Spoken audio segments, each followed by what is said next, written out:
अगर आप इस चैनल पे नए हैं तो इसको सब्सक्राइब कर लीजिए और बेल आइकन को प्रेस कीजिए ताकि हमारी नई आने वाली तमाम वीडियोस की नोटिफिकेशन आपको मिलते रहें और आप हमसे बिस्मिल्लाहिर्रहमानिर्रहीम। खातिन हज़रात, मैं हूं अख्तर अब्बास और आप सबको मेरा सलाम पहुँचे। सवाल तो हमने नूरुल-ऐन का मुंतखब किया है, एनी भी इनका साथ है।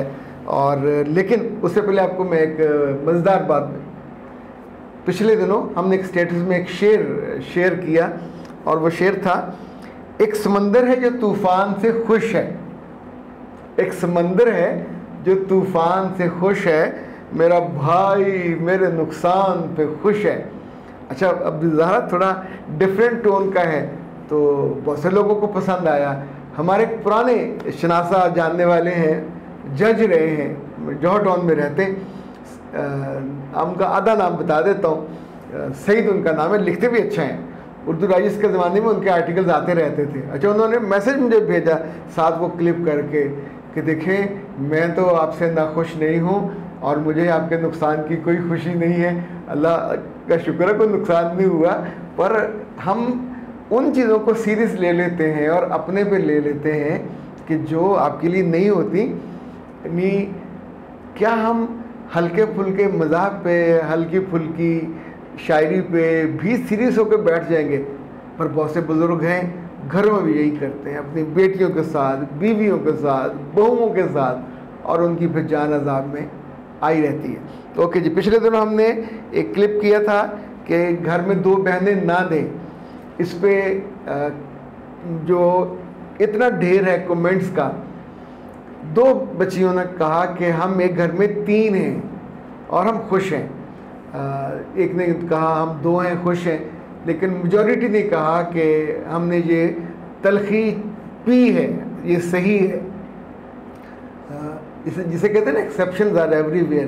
तो एक्सेप्शन तो होती, हमें उनसे कोई हमारी लगती नहीं है। अल्लाह करे वो खुश रहें, लेकिन आम तौर पे जो उस घर की ख़वातीन होती हैं वो खुश रहने नहीं देती, हर वक्त फिर कॉन्स्पिरेसी करती हैं। अच्छा जी, नूरुल-ऐन का अब हम सवाल लेते हैं। वो कहते हैं कि मेरी शादी को 3.5 बरस हो गए, मेरी औलाद नहीं है, होने का इम्कान भी नहीं है।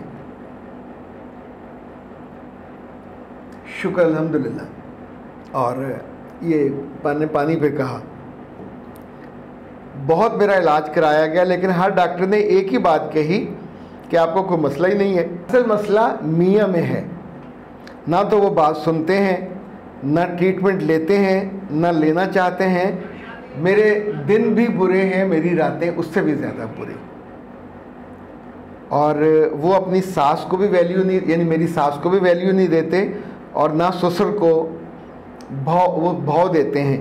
और मुझे अब डर लगने लगा है कि ये दोनों जब नहीं होंगे तो मेरा फ्यूचर कैसा होगा, मुझे कौन ओन करेगा। अच्छा बेटा, इस मामले में दो कैफियत हैं। अगर लड़की खुदा न खास्ता, 100 दफ़ा खुदा न खास्ता माँ बनने की पोजीशन में ना हो, उसे पीसीओ का मसला हो, हार्मोन डिसऑर्डर हो, तो उस पर इतना गरीब पे प्रेशर होता है, उसको नक्कू बना के रख देते हैं। बेइज्जती उसकी अलग होती है, ताने उसको अलग देते हैं। जितने मर्जी उसमें हुनर हो, जितने मर्जी उसके आँखें वजूद खूबसूरत हो, उसके लिए सब गाली बना दी जाती है। ये औरतें बनाती हैं, मर्द नहीं बनाते, औरतें बनाती। उसको बांझ कहते, बेबरकती कहते हैं कि तुम हमारे घर में नहुसत बन के आई हो। अपना बेटा और अपना भाई जब इल्म हो जाए कि वो इम्पोर्टेंट है, he is unable to become father, तो आमतौर पर सभी चुप साध लेते हैं। ऐसे में उस लड़की के पास 3 ऑप्शन हैं जो उसको गौर करना चाहिए।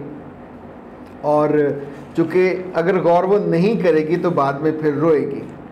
और एक होता रोना, एक होता आंखों में, जैसे पंजाबी में कहते हैं कुसोने दे के रोना, ऐसे करके चीखें निकलती हैं, कुछ रास्ता ही नहीं होता। अच्छा, अगर तो आप की और मियाँ की अंडरस्टैंडिंग सुपर्ब, अमेजिंग, एक दूसरे के बिना जी नहीं लगता, एक दूसरे के बिना जी नहीं पाते।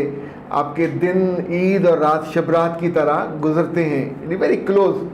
लव बर्ड्स के तौर पे रहते हैं, ये जानते हुए कि बच्चा नहीं हो रहा, ओके नो प्रॉब्लम, ये हो जाता है, एक आजमाइश आ जाती है।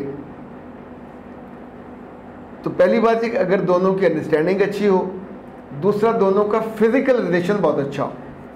एक आदमी इम्पोर्टेंट हो सकता है पर साथ उसकी परफॉर्मेंस अगर ज़ीरो हो तो फिर ज़िंदगी नहीं चल सकती।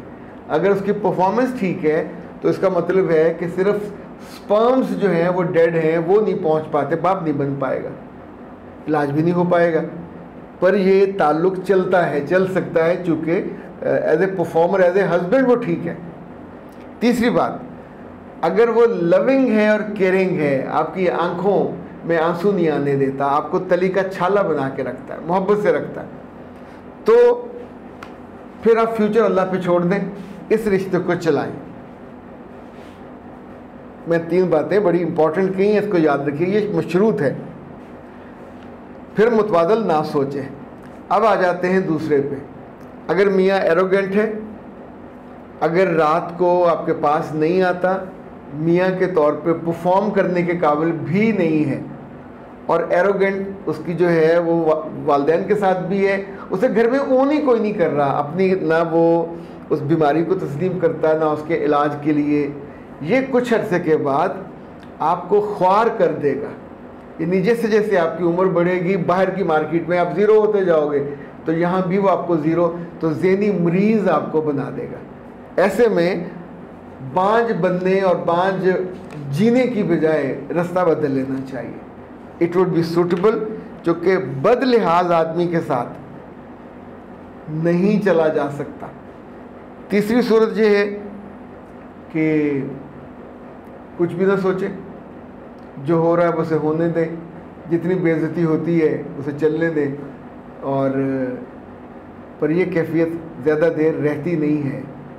इसके बाद आपका दुख, गम, जैसे ये दरियाओं में अचानक तूफान आते हैं ना, पानी का रेला सब कुछ बहा के ले जाता, तो वो वाली कैफियत आपके पास होती।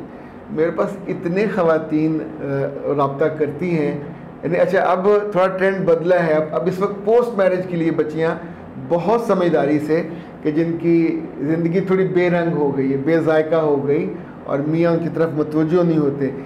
मियाँ 40 प्लस होने के बाद, 50 प्लस होने के बाद ज़्यादा तगड़े हो जाते हैं माली तौर पे, गाड़ियाँ बड़ी आ जाती हैं, घर अच्छे होते हैं, बच्चे भी होते हैं, तो अब उनको एक लवेबल और मोहब्बत करने वाली लड़की उसकी वो चाहिए होती, बीवी को बनना चाहिए इस उम्र में, वो नहीं बनती, तो फिर वो बाहर मुंह मारते हैं, कभी गुनाह करते हैं, कभी शादी कर लेते हैं।